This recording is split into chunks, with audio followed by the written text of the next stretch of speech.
Le premier élément, c'est déjà que vous savez le faire.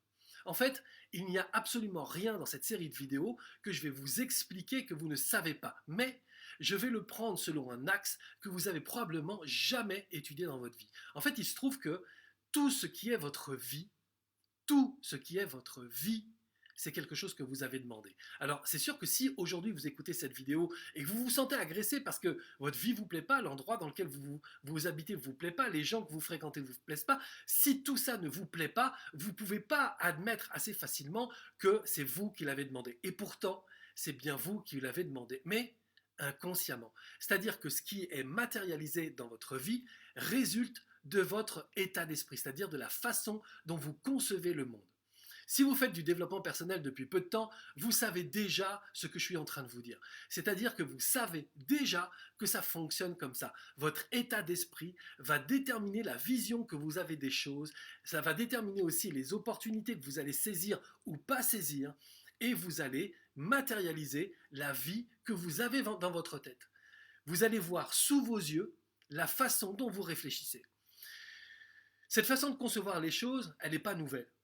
Ce que j'essaye de vous expliquer aujourd'hui, c'est que vous pouvez avoir un ascendant sur ce que vous allez demander. Vous pouvez parfaitement contrôler ce que vous allez demander, ce que vous allez saisir comme opportunité et ce que vous allez recevoir.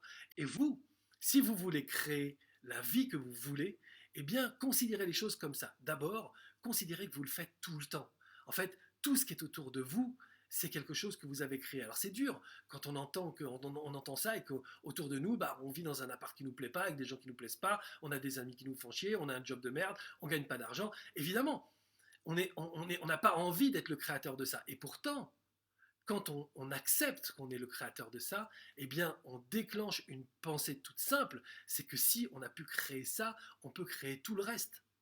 Le pire, c'est pas d'avoir créé quelque chose qui ne nous convient pas. Le pire, c'est le sentiment d'impuissance à pouvoir créer ce qu'on veut vraiment. Quand on accepte qu'on a créé ce qui est autour de nous, même si ça ne nous plaît pas, eh bien du coup, on reprend le pouvoir. Et c'est avec ce pouvoir-là, c'est avec cette puissance-là qu'on va pouvoir créer ce qu'on veut vraiment. Donc, acceptez que tout ce qui est autour de vous, toutes les relations que vous avez, tout ce qui se passe dans votre vie, c'est vous qui le créez. Et c'est la matérialisation de ce qui est dans votre état d'esprit.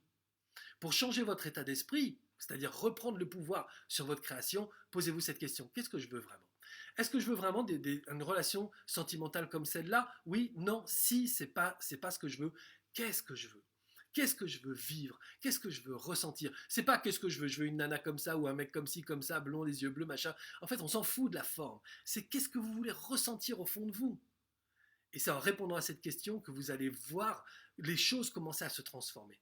Est-ce que je le veux vraiment? C'est-à-dire, est-ce que je ne suis pas en train de vouloir une relation sentimentale extraordinaire, mais à l'intérieur de moi, je me rends compte que c'est avec toutes les galères sentimentales que je reçois l'amitié, le soutien, etc., etc. Donc évidemment, ça va être difficile pour moi de vouloir l'amour, alors qu'au fond de moi, ce que je veux, c'est quelque chose qui fonctionne pas très bien, comme ça me fait une vie sociale. Comme ça me fait des gens qui me tapent dans le dos et qui me disent, t'inquiète pas, une de perdue, 10 de retrouvée. Des potes avec qui je bois ou des copines avec qui je pleure.